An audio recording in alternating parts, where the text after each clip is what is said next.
Hello, good evening kids. कैसे हैं आप सब?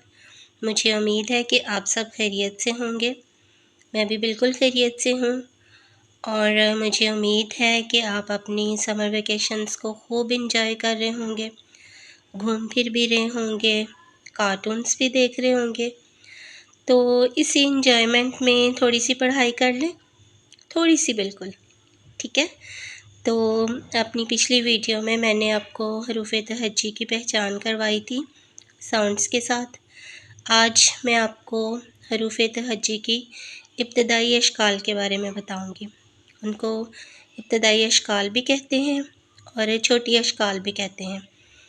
मुझे उम्मीद है कि आपकी टीचर्स ने भी आपको ये सब ज़रूर बताया होगा, तो आप इस वीडियो पे भी देखिएगा ताकि आपकी मज़ीद प्रैक्टिस हो जाए।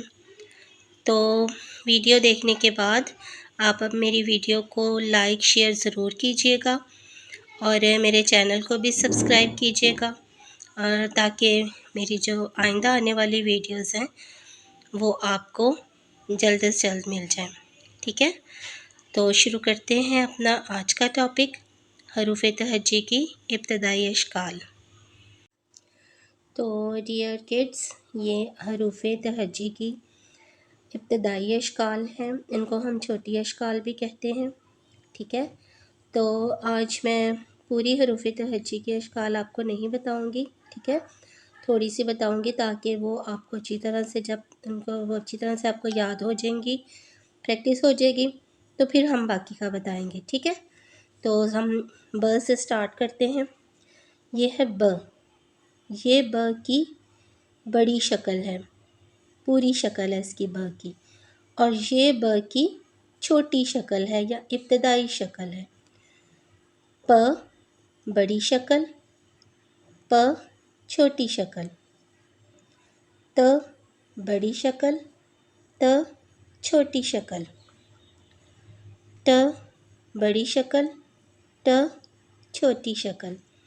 इसके बाद है स की बड़ी शक्ल है, ये पूरी शेप है उसकी, और ये स की छोटी शक्ल है।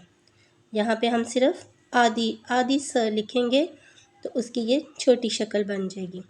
ये है ज, बड़ी शक्ल है ज की, और यह ज की छोटी शक्ल। च की बड़ी शक्ल, च की छोटी शक्ल। ख की बड़ी शक्ल और ख की छोटी शक्ल। ख की बड़ी शक्ल, ख की छोटी शक्ल। इसके बाद है स की बड़ी शक्ल, स की छोटी शक्ल। श बड़ी शक्ल, श छोटी शक्ल। स बड़ी शक्ल और स की छोटी शक्ल। ये आज हम सिर्फ इतना ही पढ़ेंगे ताकि आपको छोटी और बड़ी अशकाल की अच्छी तरह से पहचान हो जाए, क्योंकि ये बहुत ज़रूरी है। जब आप लफ्ज़ बनाते हैं तो उसमें छोटी अशकाल ही आती हैं। जैसे अगर आप बा लिखोगे तो उसमें ब की छोटी शक्ल ही आएगी, ठीक है। पूरा बे नहीं हम लिखेंगे, ब की छोटी शक्ल आएगी। तो हरूफ लिखने के लिए, अल्फाज लिखने के लिए आपको इन छोटी शक्ल अशकाल की पहचान जौन सी है वो लाजमी आनी चाहिए।